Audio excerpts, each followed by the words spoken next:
Have you ever stopped to wonder why love feels complicated? Why you chase emotionally unavailable people? Why you run when things get too real? Or why you constantly feel like you're too much or not enough in relationships? It's not just your adult experiences shaping you. It's your childhood. The way you were loved, or not loved, as a child created your blueprint for intimacy.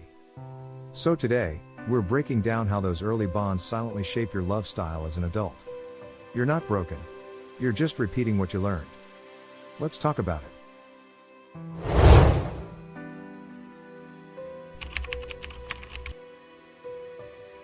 Maybe your caregivers gave affection only when you behaved, succeeded, or met their expectations. So you started to believe, love must be earned. Now, you overfunction in relationships. You overthink every text, every silence, every look. You bend over backward to keep people happy, even if it means betraying yourself. You stay in toxic dynamics, thinking if you try harder, you'll finally be good enough. You may chase people who are emotionally unavailable because that unpredictability feels familiar. You crave closeness, but you fear being abandoned. This is called anxious attachment. And it doesn't mean you're needy or broken. It means love was inconsistent, so now you chase it harder. Your nervous system is wired to believe that love can vanish at any moment. You apologize for things that aren't your fault. You take responsibility for others' emotions. You feel guilt for saying no. You feel shame when your needs come up. You interpret conflict as rejection. You avoid expressing anger or frustration. You feel panic when someone pulls away. You settle for less to avoid being alone. You attach quickly and detach painfully. You read too much into small things. You crave reassurance constantly. You feel unworthy without external validation. You feel you have to be perfect to be loved. You fear you're always one mistake away from being abandoned. You obsess over fixing things that aren't yours to fix. You say yes to things you don't want. You try to be what others need you to be. You avoid your own emotions. You fear being a burden. You feel exhausted from trying to keep everyone happy. The truth is, real love doesn't need to be earned. And you don't have to prove your worth to be chosen. If you had to suppress parts of yourself to keep peace, you learned to shapeshift. You became the easy child, the one who didn't ask for too much. You learned to read the room before expressing how you feel. You buried your own needs because they were too much or met with rejection. Now, you might lose yourself in relationships. You mirror others, say yes when you mean no, and avoid conflict at all costs. You fear being too emotional, so you minimize your feelings. And deep down, you believe love means pleasing others, even if it hurts you. This is self-abandonment, and it's exhausting. You don't feel fully seen or truly connected, because you're never showing the real you. You sacrifice authenticity for approval. You hesitate to speak up. You change your personality depending on who you're with. You feel anxious when someone is upset with you. You struggle to set boundaries. You worry that saying no will make people leave. You don't know what you want because you're so focused on others. You feel guilty for prioritizing yourself. You avoid confrontation at all costs. You feel like you're performing in every relationship. You crave external validation. You hide your flaws to appear lovable. You keep secrets about who you really are.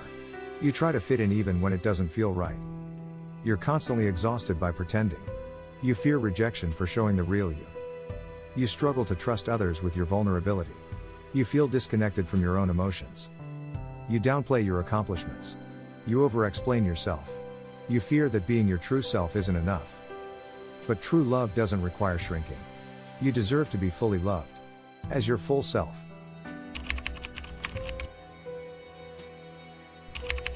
Maybe no one asked how you were feeling. Maybe your emotions were ignored, dismissed, or met with silence. So you learned to numb. To cope by not feeling. Now, you call yourself independent. You avoid vulnerability. You keep relationships shallow, because intimacy feels unsafe. You crave love, but it also terrifies you. You push people away before they can get too close. Or you withdraw when things get too real. Because deep down, you're afraid to need someone who might not show up.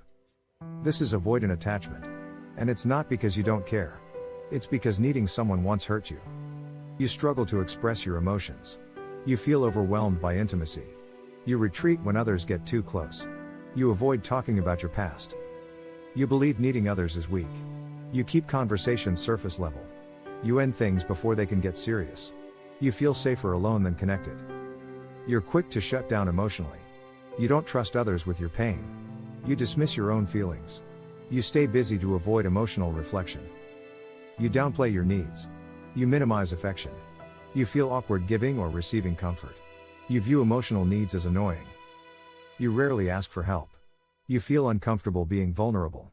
You pride yourself on not depending on anyone. You fear losing control if you open up. But connection doesn't have to mean danger.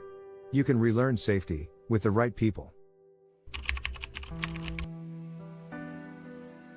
If your caregivers used love as a way to control you, through guilt, shame, or fear, you learn that love is dangerous.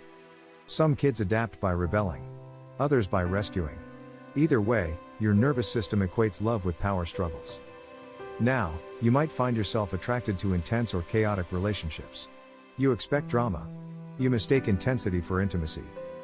You might become controlling, trying to fix people to feel safe. Or you let others control you, repeating old dynamics. You're stuck in roles, the rebel who refuses closeness, or the rescuer who fixes others while neglecting yourself. Real love doesn't need to be earned, hidden, or fought for. It simply allows you to be. Healing starts when you recognize these patterns, and begin choosing differently. Maybe some days your caregiver was warm and loving, and other days cold or angry without explanation. You never knew which version of them you were going to get. So, you became hyper-aware of everyone's moods. You started reading facial expressions like survival cues. Your nervous system went on high alert, scanning constantly for danger. Not physical danger, emotional danger. Rejection. Silence. The storm before the storm. Now, as an adult, you might be overly sensitive to tone shifts. You feel anxious when someone doesn't reply quickly. You assume silence means you did something wrong. You apologize for things you didn't do, just to keep the peace. You replay conversations in your head, wondering what you messed up. You're not needy. You're not dramatic. You were trained to feel unsafe in inconsistency. So now, even stability can feel unfamiliar.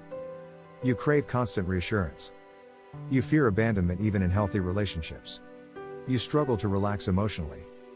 You walk on eggshells, even when there are no cracks. But you don't have to stay stuck in survival mode. Safety is possible when love becomes predictable and kind. Maybe your caregiver leaned on you emotionally. Maybe they confided in you too much. Or you had to take care of siblings, run the house, or fix things they should have handled. You became the adult in the room too early. That kind of responsibility teaches you that love equals burden. Now, you may feel guilty resting. Or feel unworthy of receiving. You might take care of others to feel safe. You might avoid asking for help. You're the strong one. The dependable one. But secretly, you're tired. In relationships, you overgive. You attract people who need fixing, because that's the role you were trained to play. You feel selfish setting boundaries. You feel shame when you say no. You downplay your own needs and emotions. You suppress your inner child, the part of you that just wants to feel cared for. Healing means realizing, you don't have to earn love by carrying everyone else. You deserve to be held, too. You're not broken, you're learning. Your love style isn't who you are, it's what you learned. And just like it was learned, it can be unlearned. Healing your attachment style doesn't mean blaming your parents or reliving trauma. It means giving yourself the love and safety you never had. It means choosing people who see you, respect you, and meet you in your wholeness. It means rewiring what love feels like, from survival to safety. Because you are not too much. You are not too needy. You are not unlovable. You are human, and wired for connection.